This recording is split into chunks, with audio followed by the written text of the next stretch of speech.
Hola, hola, muy buenos días. Les saluda Kelly Alvear.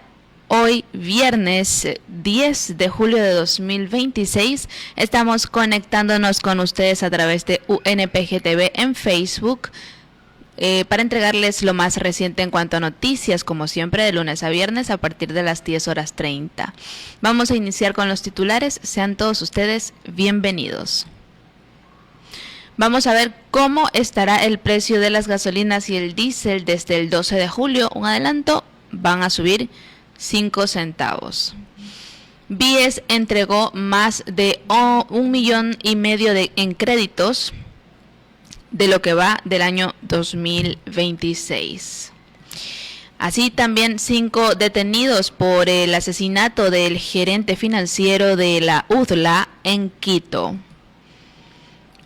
Obra de Oswaldo Guayasamín protagoniza exposición en el Festival Español La Mar de Músicas.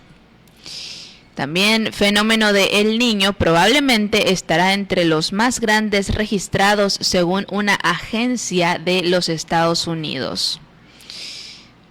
Un sobreviviente del aluvión de Guadalupe relató textualmente: me aferré a una rama y permanecí suspendido. Más adelante vamos a ver los detalles de esto. En lo internacional, tragedia en Almería. Al menos 12 muertos y 23 desaparecidos en el incendio de Los Gallardos. Y la Unión Europea exige a Meta eliminar las funciones adictivas de Facebook e Instagram. Bien, vamos a ver esto más adelante. No olviden que pueden darle like, comentar y compartir este programa que llega a ustedes a través de UNPG TV en Facebook, canal oficial de la Unión Nacional de Periodistas Núcleo del Guayas, organización que es presidida por el licenciado Richard Sellán Bajaña. Agradecemos también a los medios de comunicación que comparten este informativo nacional a través de sus redes sociales. Ellos son Radio Guayasense TV, Radio Sensación Digital, Radio Discorama en Italia, Radio La Voz de Daule, Postdata TV, estopensamos.com, Gloria Visión TV y Coral Noticias desde Nueva York. Iniciamos con la información. El gobierno modificó la fórmula para el cálculo del precio interno de las gasolinas y el diésel para que las bajas internacionales se reflejen más rápido y para que en caso de alzas significativas y acumuladas se reduzca la afectación a los usuarios.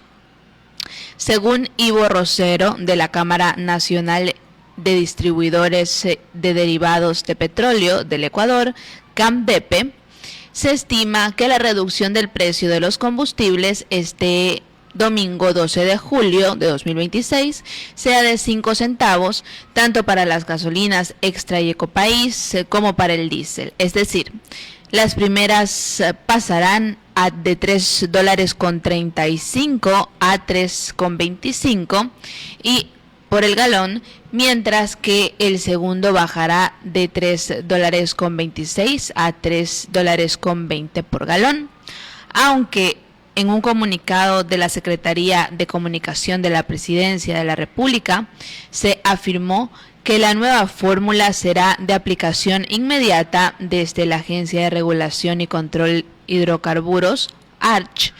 Se puntualizó que la actualización de los precios está preestablecida desde el 12 de cada mes.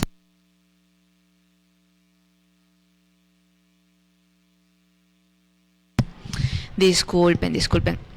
Creo que ya me voy a enfermar de la garganta, así como han estado varias personitas a mi alrededor. Seguimos con la información. No olviden que pueden darle like, comentar y compartir este programa a través de UNPG TV en Facebook. Esta primera nota la hemos leído de elmercurio.com.es. Ahora también nos dice el mismo medio que BIES entregó más de 1,5 millones de créditos en lo que va de 2026. Durante el primer semestre de 2026, el Banco del Instituto Ecuatoriano de Seguridad Social, BIES, registró una entrega de créditos superior a 2.685 millones de dólares en aproximadamente 1,5 millones de operaciones. Esto representa un crecimiento de 5.62% en comparación con el mismo periodo de 2025. Los préstamos quirografarios, que son los que más se entregaron, superaron los 2.342 millones de dólares en reembolsos mediante 1.41 millones de operaciones, permitiendo a los afiliados y jubilados acceder a liquidez inmediata para atender sus necesidades, fortalecer sus proyectos personales y dinamizar la economía del país. Mientras los préstamos hipotecarios alcanzaron más de 263 millones de dólares en 4.192 operaciones, con lo que se acompaña a las familias ecuatorianas para acceder a una vivienda propia.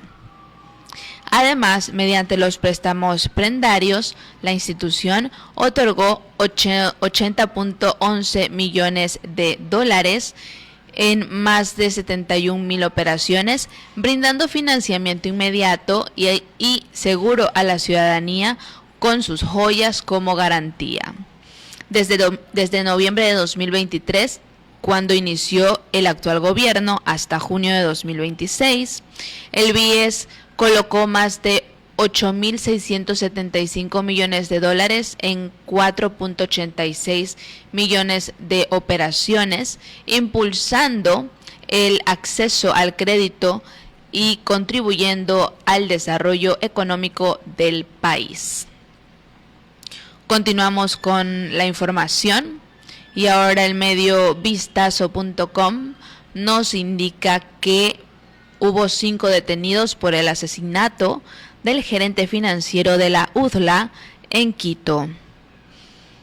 5 personas fueron detenidas por su presunta vinculación con el asesinato de Santiago Ábalos, gerente financiero de la Universidad de las Américas, UDLA, quien fue atacado a tiros mientras se movilizaba por el oriente de Quito el pasado 11 de junio. Las capturas se realizaron durante un operativo conjunto entre la Policía Nacional y la Fiscalía General del Estado y se dieron en el marco de 3 allanamientos simultáneos. Como resultado del operativo fueron aprehendidos Juan Pablo Guaminga Oña, Juan Carlos Guadalupe Tipán y María Gabriela Salcedo Valdivieso en el campus UDLA Park de la Universidad de las Américas, Galo Hernán Osorio Góngora, en el sector de Jipijapa, y Jocelyn Lisbeth Villarreal Carvajal, en la avenida Diego Vázquez de Cepeda. Los 5 fueron puestos a disposición de la autoridad judicial para continuar con el proceso legal correspondiente. El asesinato de Ábalos ocurrió el 11 de junio de 2026 en el sector de Miravalle, también conocido como Altos del Valle, sobre la avenida Osvaldo Guayasamín, a la altura del kilómetro 4.4, cuando la víctima se dirigía desde Quito hacia Cumbayá. El gerente financiero conducía una camioneta subgris cuando fue interceptado por varios hombres armados que se movilizaban en motocicleta. Los atacantes dispararon en repetidas ocasiones contra el vehículo, apuntando principalmente al lado del conductor. Se estima que la camioneta recibió entre 5 y 10 disparos. Tras el ataque, Ábalos perdió el control del automotor y terminó estrellándose contra un poste y una pared junto a la vía. El funcionario falleció dentro del vehículo a consecuencia de las heridas provocadas por los impactos de bala. Con las 5 detenciones, la Fiscalía y la Policía continúan avanzando en la investigación para determinar el grado de participación de cada uno de los procesados y esclarecer la planificación y ejecución del crimen. Seguimos con las noticias y el mercurio.com.es nos dice que una obra de Oswaldo Guayasamín protagoniza exposición en el Festival Español La Mar de las Músicas. Ahí estamos viendo a qué obra nos referimos de Oswaldo Guayasamín. La obra del artista ecuatoriano Oswaldo Guayasamín forma parte de la programación de la edición 31 del Festival La Mar de Músicas de este año, que este año dedica su agencia cultural a Ecuador. La exposición se inauguró el 9 de julio, miércoles, en la Sala Municipal Domus del Pórtico, junto al Teatro Romano de Cartagena, en la región de Murcia, en España.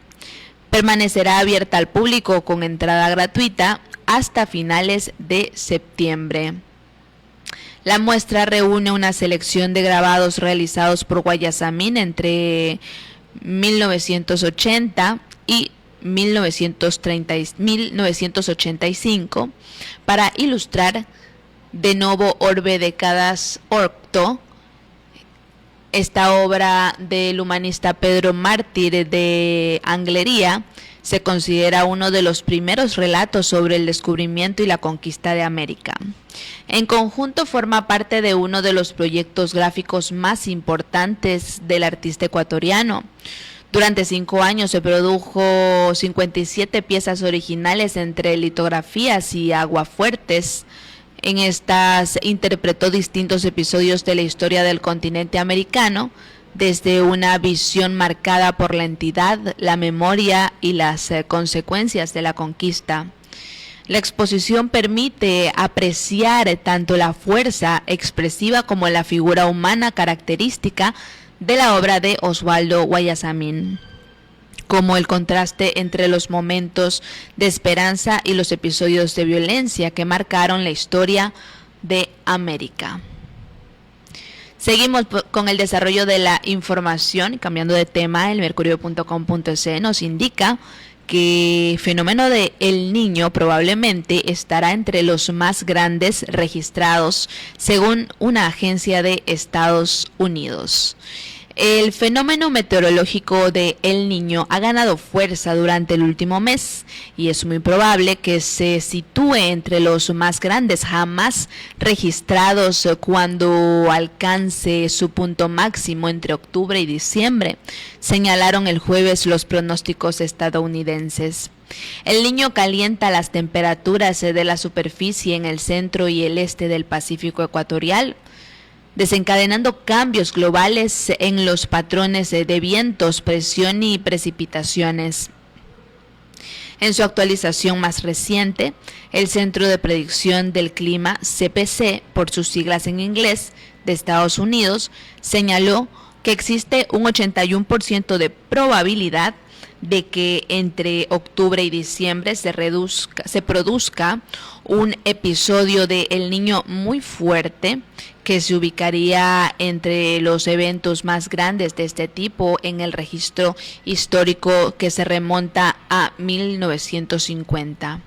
Muy fuerte se define como 2.0 grados Celsius o más por encima de un valor de índice.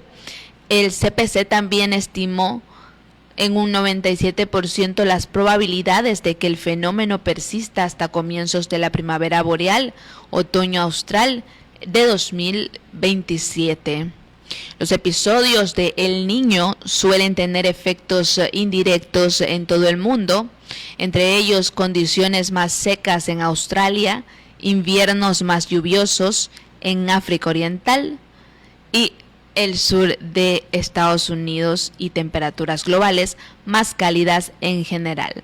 Las temperaturas de la superficie del mar se encuentran ahora a 1.2 grados centígrados por encima del promedio en un tramo definido del Pacífico ecuatorial conocido como la región Niño 3.4 según el CPC.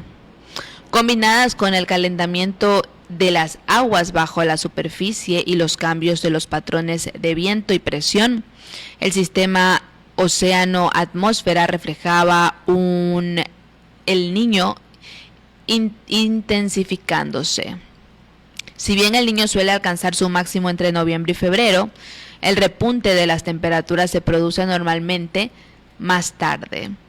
Sumado el cambio climático inducido por el ser humano, el último episodio de El Niño contribuyó a que 2023 fuera el segundo año más cálido del que se tiene registro y que 2024 alcanzará el máximo histórico. Bien, hay que prepararnos para estos cambios que van a venir a causa del fenómeno El Niño. Esperemos que Ecuador lo resista. Seguimos con el desarrollo de la información y también el mercurio.com.es nos dice acerca de un relato de un sobreviviente del aluvión en Guadalupe. Un hombre de 68 años sobrevivió el aluvión que devastó el barrio Santa Isabel en la parroquia Guadalupe en Zamora Chinchipe. La noche del sábado 4 de julio quedó marcada por siempre en la memoria de Alcíbar José María Carrión Piedra. El habitante de la parroquia Guadalupe logró salir con vida del aluvión que arrasó con el barrio Santa Isabel, dejó decenas de fallecidos y desaparecidos y convirtió el lugar en un pueblo fantasma. Carrión, de 68 años, se encontraba esa noche en el sector de la playa de Santa Isabel, cuando las intensas lluvias provocaron el desbordamiento del río Kamsama. Fue un día de mucha lluvia, el río se desbordó sobre los sembríos e ingresó a las casas y cabañas ubicadas junto al cauce. Era una situación fuera de lo normal, incluso la señora gobernadora llegó al sitio para inspeccionar lo que ocurría, recordó el señor textualmente. El diálogo con Diario El Mercurio relató que mientras transcurrían las horas, cerca de las 23 horas, un fuerte estruendo proveniente de la parte alta de la montaña rompió la tranquilidad de la noche. Minutos después, el caudal del río creció de forma repentina y una avalancha de agua, lodo, troncos y rocas destruyó viviendas y todo lo que encontraba a su paso. Textualmente dijo el sobreviviente: intenté correr hacia una zona alta, pero ya no pude. Me subí hacia mi vehículo, encendí el motor e intenté retroceder, pero fue imposible. El agua cubrió todo y mi camioneta Vitara comenzó a ser arrastrada por la corriente. Más abajo, la fuerza del agua me expulsó del vehículo. Alcancé a sujetarme de la parrilla hasta que chocamos contra un árbol. Allí me aferré a una rama y permanecí suspendido, narró. Durante cerca de 4 horas permaneció sobre el árbol rodeado de la oscuridad y la fuerza del agua. Gritaba pidiendo ayuda. También escuché la voz de una mujer que poco a poco dejó de oírse. No sabía dónde estaba, todo era oscuridad. Tenía mucho miedo, añadió textualmente. El rescate llegó cerca de las 3 horas cuando la lluvia volvía a intensificarse. Personal de socorro logró ubicarlo y ponerlo a salvo. 3 días después de la tragedia, ya recuperado, Carrión recorría las calles de Guadalupe para colaborar con la comunidad que aún intentaba sobreponerse al desastre. Agradece a Dios por haber sobrevivido, aunque reconoce que la tragedia le dejó una profunda tristeza. Lo más duro fue escuchar los gritos de auxilio y no poder hacer nada por quienes estaban siendo arrastrados por la corriente, confesó. Su vehículo, un Vitara modelo 2010, también sobrevivió al aluvión, aunque quedó seriamente afectado. Asegura que lo reparará y lo conservará como un símbolo de aquel día. Ese carro fue mi salvavidas, dijo. mientras estuve dentro flotó y me llevó hasta un lugar donde pude sujetarme del árbol. Lo voy a recuperar y algún día saldré de paseo con mis nietos y bisnietos. Será un recuerdo que durará para toda la vida. Así dijo Carrión, uno de los sobrevivientes del mayor desastre natural registrado en la historia de la provincia de Zamora Chinchipe. Seguimos con la información y ya en el ámbito internacional, Euronews.com nos dice que hubo una tragedia en Almería. Al menos 12 muertos y 23 desaparecidos son el resultado del incendio de Los Gallardos. Veamos este reporte a continuación en la pantalla. Al menos 11 personas han muerto y varias permanecen desaparecidas en el devastador incendio forestal de Los Gallardos, en Almería. El fuego ya está considerado como uno de los incendios más graves de la historia de Andalucía. Las primeras investigaciones apuntan a que el origen del incendio pudo estar en la caída de un cable eléctrico, aunque las causas siguen bajo investigación. Algunas de las víctimas fueron localizadas en el interior de sus vehículos mientras intentaban escapar de las llamas, que avanzaron con enorme rapidez, impulsadas por el viento y las altas temperaturas. Además de los fallecidos, varias personas han resultado heridas con quemaduras e intoxicación por humo. Cientos de efectivos del Plan Infoca, bomberos, Guardia Civil y la Unidad Militar de Emergencias continúan trabajando sobre el terreno, mientras varios núcleos de población permanecen evacuados.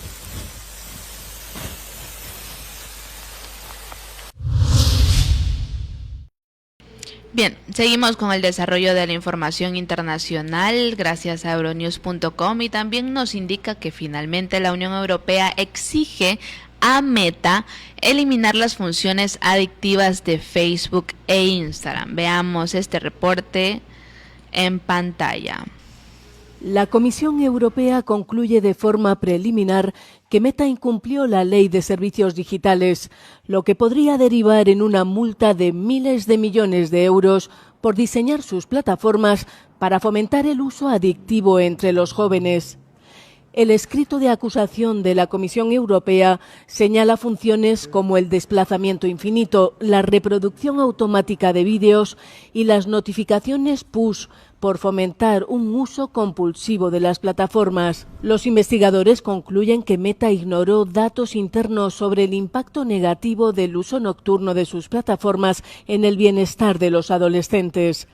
Aunque Meta defiende sus controles para adolescentes, las autoridades europeas consideran que las herramientas de gestión del tiempo y control parental son ineficaces y fáciles de sortear. La Comisión exige a Meta cambios estructurales para limitar los diseños centrados en captar la atención y le da plazo para presentar sus alegaciones.